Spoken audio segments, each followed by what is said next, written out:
ये कहानी छगनपुर नाम के एक छोटे से गांव की है, जहां अजय नाम का एक गरीब किसान रहता था। अजय के परिवार में उसके अलावा उसकी पत्नी सीमा और एक बेटा राजू था, जिनके साथ वो बहुत खुशी खुशी रहता था। अजय के पास गांव में अपनी एक जमीन थी, जहां पर खेती कर वो अपने घर का पालन पोषण करता था। परंतु अब उसकी वो जमीन पहले की तरह उपजाऊ नहीं रही थी। धीरे धीरे उसकी जमीन से फसल की पैदावार भी कम होने लगी थी। एक दिन इसी चिंता में वो अपने जमीन के पास बैठा होता है और कमाने का कोई और जरिया सोचने लगता है। दिन प्रतिदिन मेरे इस जमीन से उगने वाली फसल कम होते जा रही है। लगता है मुझे अब कोई दूसरी जमीन लेकर काम करना होगा, या तो कोई और जरिया ढूंढना होगा कमाने का। पर अब मैं इस जमीन के भरोसे नहीं रह सकता हूँ। चलो एक बार चल के सीमा से राय लेकर देखता हूँ वो क्या कहती है इस बारे में। अजय तुरंत खेत से अपने घर की तरफ चल पड़ता है। घर पहुंचकर वो सबसे पहले अपनी पत्नी सीमा को आवाज लगाता है। सीमा जरा यहाँ आना, तो तुमसे एक जरूरी बात करनी है। अजय की आवाज सुनकर सीमा वहाँ आ जाती है। बोलिए, आपने मुझे बुलाया क्या? हाँ सीमा, मुझे तुमसे एक जरूरी विषय पर बात करनी है और तुम्हारी राय जाननी है। हाँ बोलिए, क्या बात है? सीमा, तुम तो जानती हो हमारी जमीन अब पहले की तरह इतनी उपजाऊ नहीं रही है, और अगर मैं ज्यादा खाद वगैरह डालने की कोशिश करूंगा तो कहीं उसकी मिट्टी और खराब ना हो जाए। इसलिए सोच रहा हूँ कि कुछ समय के लिए उस जमीन पर खेती करना छोड़ दूं। हर साल थोड़ी थोड़ी खाद उसमें डालता रहूंगा, जिससे कुछ सालों बाद वो पहले की तरह उपजाऊ हो जाएगी। फिर उसमें खेती करना शुरू कर दूंगा। हाँ, ये ठीक रहेगा। इससे आपकी जमीन भी सही रहेगी और उसमें उगने वाली फसल भी। हाँ, पर तब तक मैं क्या करूं? क्योंकि मेरे पास दूसरी तो कोई जमीन नहीं है, तो घर का खर्च चलाने और राजू के पढ़ाई के लिए कहाँ से पैसे जुटा पाऊंगा। आप एक काम क्यों नहीं करते, एक बार जाकर गांव के जमींदार काका से मिल लीजिए। वो तो बहुत अच्छे और नेक दिल हैं। वो आपकी जरूर कोई मदद करेंगे। हाँ सीमा, ये ठीक रहेगा, क्योंकि काका अगर कोई नया काम भी करने बोलेंगे तो वो उसमें भी मेरी मदद कर देंगे। ठीक है सीमा, तो मैं कल सुबह सुबह ही काका से मिलने उनके घर चला जाऊंगा।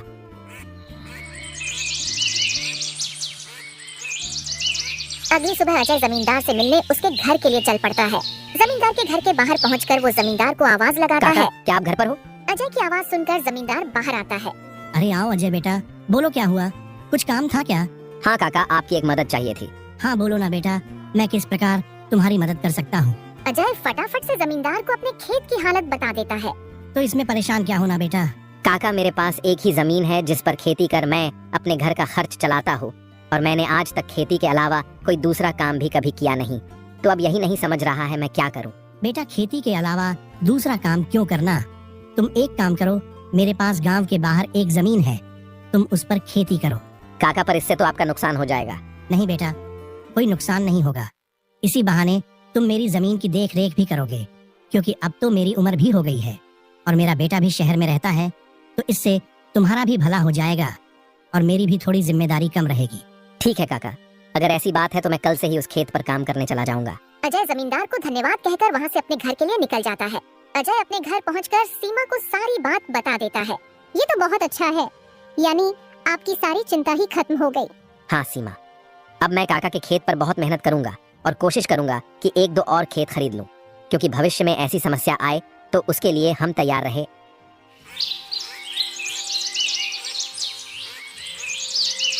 अगली सुबह अजय जमींदार के खेत पर काम करने निकलने वाला होता है तो सोचता है, काका की जमीन गांव के बाहर है, तो शायद शाम को आते आते देर हो जाए, इसलिए सीमा को बोलकर जाता हूँ। सीमा जरा यहाँ आना। तो अजय को बुलाता सुन सीमा वहाँ आती है।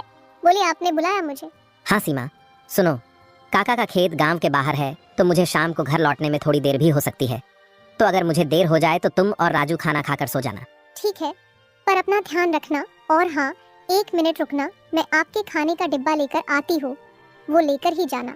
फिर क्या था, अजय अपना खाने का डिब्बा लेकर गांव के बाहर वाली जमीन पर काम करने चल पड़ता है। चलते चलते कुछ समय बाद वो गांव के बाहर वाली जमीन पर पहुंच जाता है। चलो अब पहुंच गया हूँ तो फटाफट से खेत पर काम करना शुरू कर देता हूँ।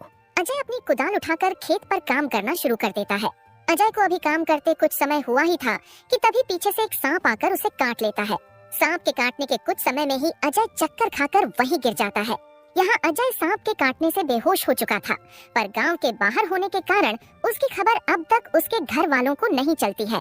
सुबह की अब रात हो जाती है और सीमा अजय का इंतजार कर रही होती है। माँ को इतने परेशान देख राजू पूछता है, क्या हुआ माँ, पिताजी अब तक क्यों नहीं आए? बेटा, तुम्हारे पिताजी आज काम करने जमींदार काका के गांव के बाहर वाली जमीन पर गए हैं और उन्होंने मुझे बोला भी था कि उन्हें आते आते देर हो जाएगी, पर अब कुछ ज्यादा ही समय हो गया है। माँ, आप क्यों फिक्र कर रही हो? पिताजी ने जब बोला था कि उन्हें आने में देर होगी तो कुछ सोच समझ कर कहा होगा। एक काम कीजिए, आप जाकर सो जाइए। राजू की बात सुनकर सीमा अपने कमरे में सोने के लिए चली जाती है। अगली सुबह भी जब सीमा देखती है कि अजय अब तक घर नहीं आया है तो परेशान होकर वो सीधा जमींदार से मिलने उसके घर की ओर चली जाती है। सीमा जमींदार के घर पहुंचकर उनसे अजय के बारे में पूछने लगती है। नमस्ते जमींदार काका। नमस्ते बेटी, बताओ कैसे आना हुआ? काका, अजय कल आपके गांव के बाहर वाले खेत में काम करने गए थे पर अब तक घर नहीं आए हैं। क्या कहा बेटी? अजय कल गया था और अब तक घर नहीं आया? हाँ काका, उन्होंने मुझे कहा था कि खेत गांव के बाहर है तो आते आते रात हो जाएगी, पर अब तो रात की सुबह हो गई पर वो अब तक नहीं आए हैं। चिंता मत करो बेटी, मुझे थोड़ा समय दो, मैं अभी किसी को भेजकर पता लगाता हूँ कि अजय कहाँ है। जमींदार तुरंत अपने घर में काम करने वाले घनश्याम को अजय को देखने अपने खेत पर भेजता है। कुछ समय के बाद घनश्याम जमींदार के खेत पर पहुंच जाता है और वहां का दृश्य देखकर वो परेशान हो जाता है। ये क्या, अजय का तो पूरा शरीर नीला पड़ चुका है। मुझे लगता है इसे किसी सांप ने काटा है। मुझे तुरंत जमींदार जी को ये बात बतानी पड़ेगी। घनश्याम वहाँ से भागते भागते जमींदार के घर के लिए निकल जाता है।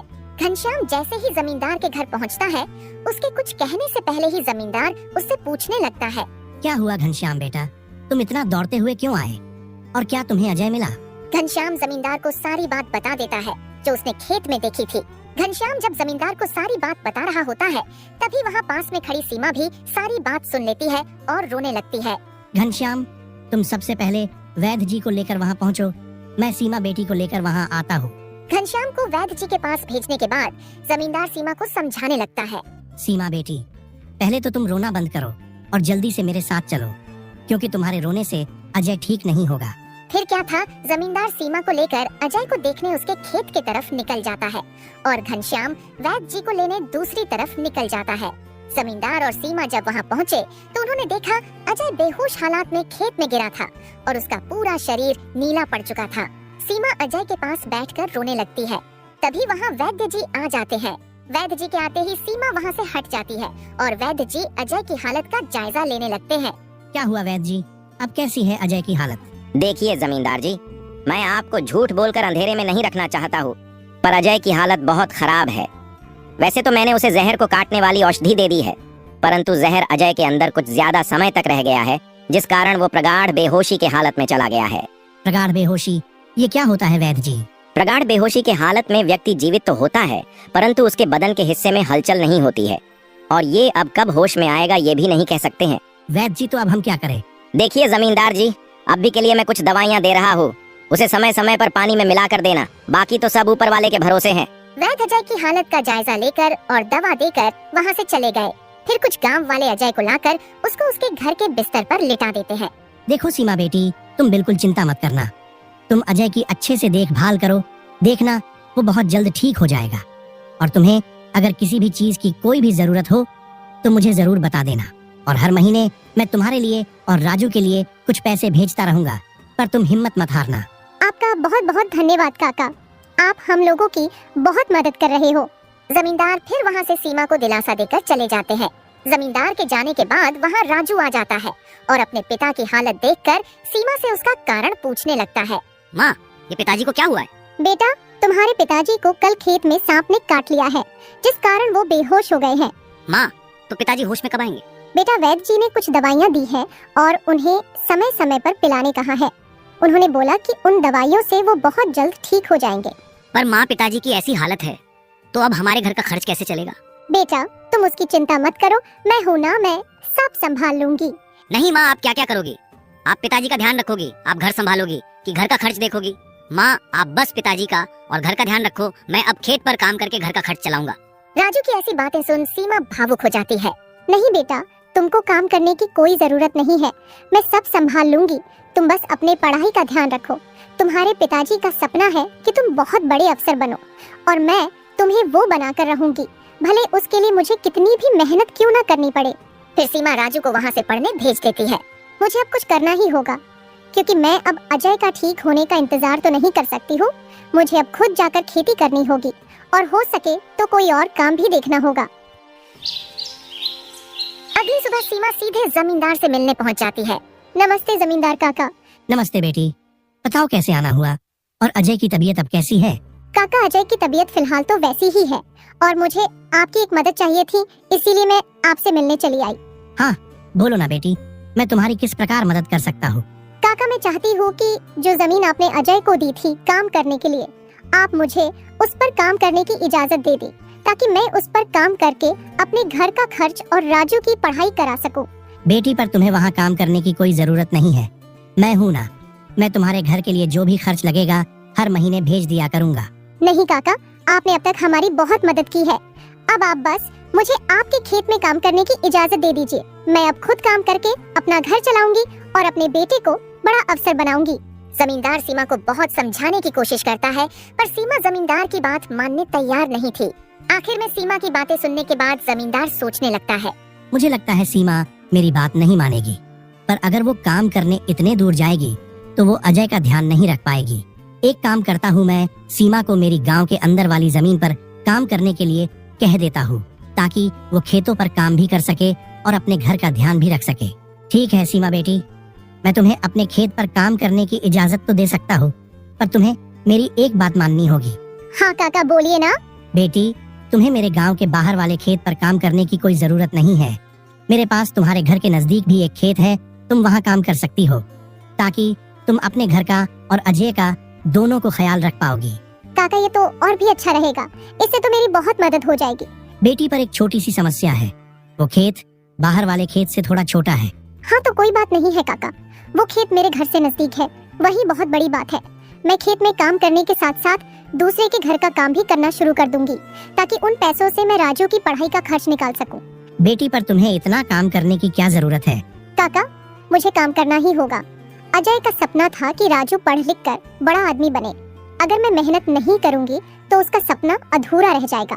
राजू की पढ़ाई के लिए और घर चलाने के लिए मुझे हर हाल में ये जिम्मेदारी उठानी पड़ेगी। जमींदार सीमा के संकल्प और साहस से भावुक हो जाते हैं। ठीक है बेटी, तुम्हारी मेहनत देखकर मुझे पूरा भरोसा है कि तुम जरूर सफल होगी। मैं तुम्हारी हर संभव मदद करूंगा। तुम कड़ी मेहनत करो, भगवान भी तुम्हारे साथ है। सीमा ने जमींदार के गांव के अंदर वाले खेत पर काम करना शुरू कर दिया। वह सुबह खेत पर काम करती और दोपहर के बाद गांव के घरों में सफाई और खाना बनाने जैसे छोटे मोटे काम करने जाती। धीरे धीरे सीमा की मेहनत रंग लाने लगी। खेत में अच्छी फसल हुई, जिससे उसका घर चलने लगा और जो पैसे वह दूसरों के घरों में काम करके कमाती थी, वह राजू की पढ़ाई में खर्च करने लगी। बेटा, मैं चाहती हूँ कि तुम मन लगाकर पढ़ाई करो। तुम्हारे पिताजी का सपना है कि तुम अफसर बनो। मैं तुम्हारे लिए हर मुश्किल को पार कर लूंगी। माँ, मैं कड़ी मेहनत करूंगा। एक दिन मैं पिताजी का सपना पूरा करके दिखाऊंगा। सीमा की मेहनत और त्याग से गांव के लोग भी प्रेरणा लेने लगे। उन्होंने देखा कि कैसे एक माँ अपने परिवार के लिए हर कठिनाई का सामना कर रही है। इसी बीच अजय की हालत धीरे धीरे सुधरने लगी। वैद्य जी की दवाओं और सीमा की देखभाल ने जहर का असर कम कर दिया। एक दिन अचानक अजय को होश आ गया। अजय को होश में आते देख सीमा बहुत खुश हो गई। अजय, तुम्हें होश आ गया। भगवान ने मेरी मेहनत और दुआएं सुन ली। सीमा, मैंने तुम्हें और राजू को बहुत परेशान किया। नहीं अजय, तुम हमारी ताकत हो। जब तक तुम ठीक हो रहे थे, मैंने हर जिम्मेदारी संभाली और देखो अब सब कुछ ठीक हो रहा है। अजय धीरे धीरे पूरी तरह ठीक हो गया। उसने सीमा की मेहनत और त्याग देखकर प्रण लिया कि अब वह उसके साथ कंधे से कंधा मिलाकर परिवार को आगे बढ़ाएगा। राजू की पढ़ाई भी सफलतापूर्वक चलती रही और कुछ सालों बाद वह एक बड़ा अफसर बन गया।